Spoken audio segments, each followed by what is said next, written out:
During the spring of 1966, when Jan Smithers graced the cover of Newsweek magazine, the world seemed so exciting, so full of hope for a girl with dreams. And trust me, Jan had dreams. The magazine devoted a full page to Jan, who was still a teenager at the time and yet to really figure out what she wanted to do with her life. I think the most interesting thing about the article was Jan's recounting of a horrific car accident that she had gotten herself into racing home from school to share with her mother the good news that she had finally passed a test that she had agonized over. Distracted by her giddiness and excitement, Jan plowed into a telephone pole, leaving her battered and bloody. It was a horrific, terrible moment for her, but also it was a moment that would help shape her future. Why? Well, author Michael B. Castle talks about this accident even more in his book, America's Favorite Radio Station.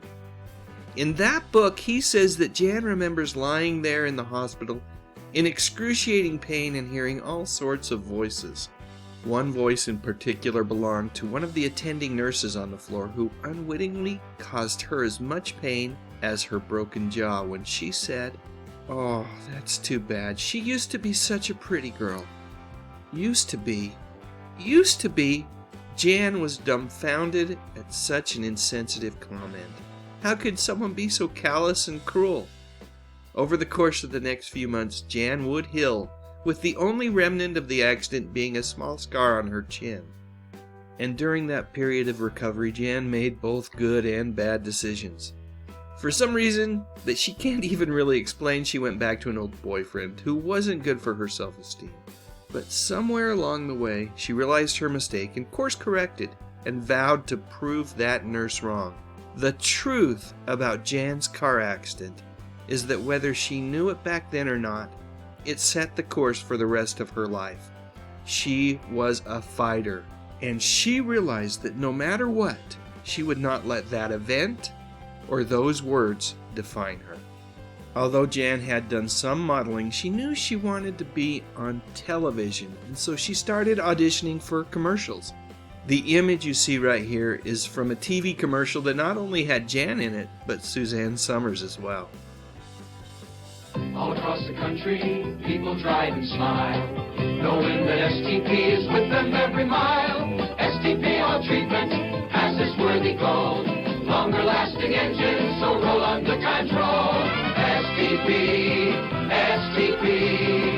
for folks who drive, that's you and me. There's a good reason, whatever season, it helps your oil do a better job. After years of paying her dues with commercials, magazine ads, and tiny roles on TV, Jan finally caught her big break in the movie Where the Lilies Bloom. And then a few years later, she found herself auditioning for WKRP in Cincinnati. Upon seeing Jan read for the role, creator Hugh Wilson knew immediately that he wanted her to play Bailey Quarters.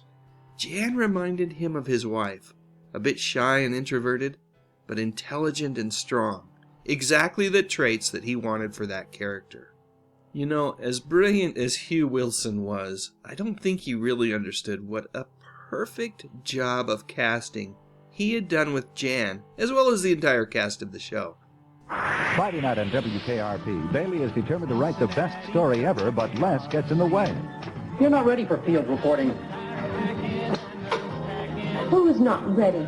Speaking as someone who someday hopes to bear children. You mean Les stole your story? Word for word. The story is a lie. Don't miss WKRP in Cincinnati, Friday night at 7 on Channel 48. By the time Jan was cast as Bailey, her scar was no longer easily noticeable. And the psychological scars from those hurtful words so long ago, well, they were gone as well. She was, and she still is, folks, truly a beauty, both inside and out. Hey, huge thanks to all those folks who have clicked on that little join button and become supporting channel members.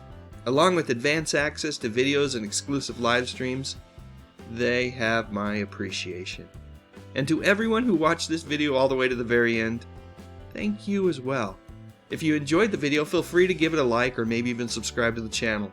I talk about music, movies, and mostly TV from decades gone by. You know, the good stuff.